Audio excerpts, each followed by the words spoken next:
Այսօր մենք ձեզ հետ կխոսենք և կանդրադառնանք Կիլիկյան Հայաստանի թուլացման և անկման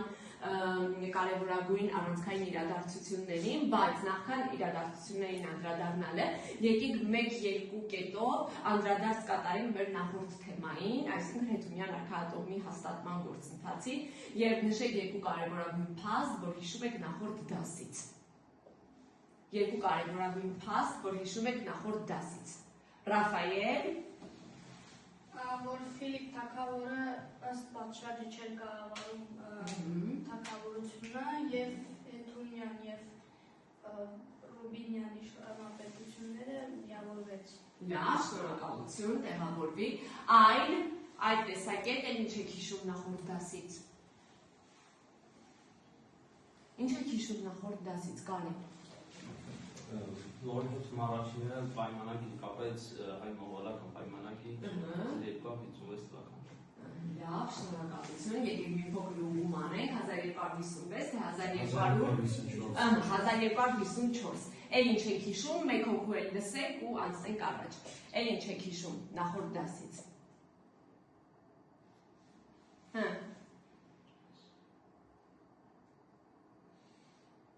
Չեք հիշում, ասա Ֆրիզե։ Լևոն առաջին մահից հետո Զաբելը դեռ անչափ հասել, որ իրեն համակալեն նշանակում Կոստանդին Հնդստան։ Լավ։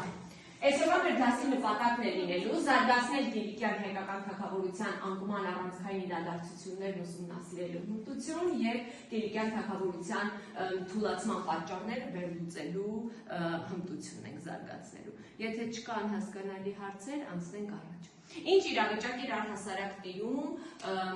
1254 թվականին, բնականաբար խաչակրաց տիրույթների գրավումից հետո մամլուքները չհապաղեցին օգտագործել նպատակահարմար և նպաստավոր պայմաններ և 1292 թվականին գրավում են կաթողիկոսանիստ Հռոմգլա բերդաքաղաքը։ Բայց նախքան Հռոմգլայի իրադարձություններին անդրադառնալու, մի հատ խնդրում եմ եկեք վերհիշենք, երբ Հռոմգլայում հաստատվեց կաթողիկոսական աթոռը։ Հռոմգլայում երբ հաստատվեց կաթողիկոսական աթոռ, Վազգեն նստիր, մի փոքր էլ ուղղում անենք, հայ 1151 թվականին Հռոմգլայում հաստատվեց կաթողիկոսական աթոռը, բայց մամլուքները 1292 թվականին գրավում են և կաթողիկոսական աթոռը կարծես թե մնում է անպաշտպան։ Եվ արդեն 13-րդ դարի վերջին Կիլիկյան թագավորության համար ստեղծվել էին անբարենպաստ պայմաններ, որովհետև հատկապես 1292-ի Հռոմգլայի գրավումից հետո ռազմական օգնություն ստանալու Կիլիկյան Հայաստանի միակ հույսը և ապավենը մնում էին արևմուտքի երկրները, բայց արևմուտքի երկրները, մասնավորապես պապականությունը, ուներ հստակ պահանջ միանալ կաթոլիկ եկեղեցուն և սրա դիմաց ստանալ ռազմական աջակցություն։ Այս նպատակով 1307 թվականին ռազմական օգնություն արևմուտքից ստանալու ակնկալիքով Սիս մայրաքաղաքում թագավորահայր Հեթում II-ը, թագավոր Լևոն IV-ը և նորընտիր կաթողիկոս Կոստանդին Կեսարացին ժողով են գումարում, որտեղ էլ քննարկվում էր կաթոլիկ եկեղեցում միավորվելու ողջ գործընթացը, բայց բնականաբար ժողովի այս որոշմանը դեմ դուրս եկավ մեծ հայքի հոգևորականությունը և Կիլիկյան Հայաստանի հոգևորականությունը, որովհետև կարծում էին, որ կաթոլիկ եկեղեցուն միավորվելով հայոց եկեղեցին կկորցնի իր ինքնությունը։ Հենց այս դժվարին ժամանակաշրջանում էր մոնղոլական զորքերի հրամանատարը դավադրորեն իր մոտ է հրավիրում Հեթում թագավորի հորը Լևոն IV-ին և 40 հայ իշխանների և նրանց դավադրորեն ձերբակալելով սպանում է և կարծես թե Կիլիկյան Հայաստանում հայոց գահը մնում է անպաշտպան, բայց արդեն հայոց թագավորին Լևոն IV-ին հաջորդում է եղբայրը Հոշին առաջինը 1308-ից 1320 թվականները, ով բնականաբար մեծ դժվարությամբ էր կարողանում դիմադրություն ցույց տալ մոնղոլական զորքերին և տեսնելով, որ ուղղակի հնարավոր չէ երկար պայքար շարունակել, 1308 թվականին ժողով է գումարում կրկին և Կոստանդին Կեսարացի կաթողիկոսի գլխավորությամբ, որտեղ վերահաստատում են 1307 թվականին Սսի ժողովի որոշումը։ Իսկ կարող եք ինձ ասել 1307-ին եկեք մի հատ ամփոփենք, հա, 1307 թվականին ինչու Սիս քաղաքում գումարվեց ժողով, ինչ կարևոր որոշում պիտի կայացնեին։ 1307-ին ինչու գումարվեց ժողովը։ Այո, արևմուտքին դիմելու եւ կաթոլիկ եկեղեցու միավորվելու գործընթացի։ Բնականաբար 1308 թվականի ժողովը նույնպես չտվեց իր արդյունքը, բայց սրան զուգահեռ հասարակությունը Կիլիկյան Հայաստանում 1307-1308 թվականի ժողովներից հետո հասարակությունը երկպառակտվեց ունիթորների կամ միարարների եւ հակաունիթորների կամ հակամիարարների, ովքեր կողմ էին, բնականաբար բառերն արդեն հուշում են միարարներ, ովքեր կողմ էին արևմուտքին միանալու գործընթացին եւ ռազմական օգնություն ցույց տալու եւ հակամիարարներ, ովքեր դեմ դուրս եկան եւ կարծում էին, որ սրա արդյունքում հայ ժողովուրդը կկորցնի ինքնությունը։ Բնականաբար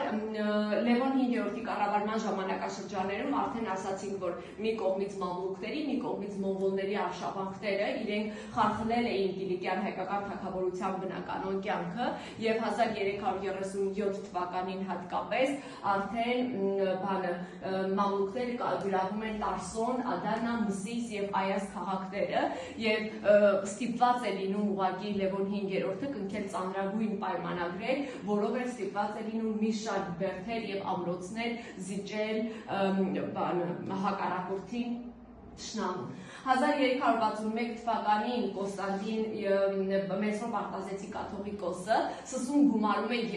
երրորդ կարևորագույն ժողովը եկեղեցական, որտեղ չերյալ են հայտարարում 1307 եւ 1317 թվականների Ադանայի եւ Սիս քաղաքի ժողովի որոշումները եւ կարծում էին, որ պետք է սեփական ուժերով եւ սեփական ռազմավարությամբ այնուամենայնիվ շարունակեն հնարաբար Լևոն 5-րդը չունենալով արուզավակ գահն անցնում է իր հորաքրոջ որդուն Լուզինյաններին, ովքեր ունեին ֆրանսիական ծագում եւ կառավարում էին Կիպրոսում եւ հենց Լևոն 6-րդ Լուսինյանի օրոք են 1374-ից 1375 թվականին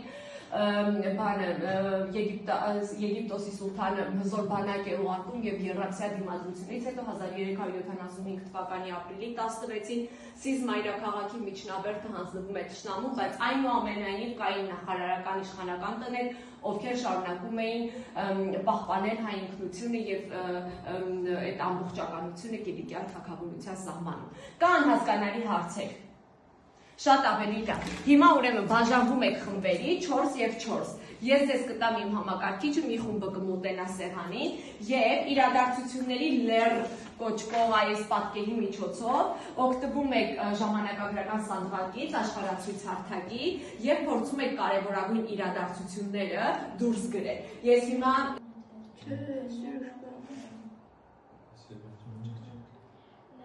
X-ով դուրս արի ժամանակագրական սանդղակ մտնի X-ով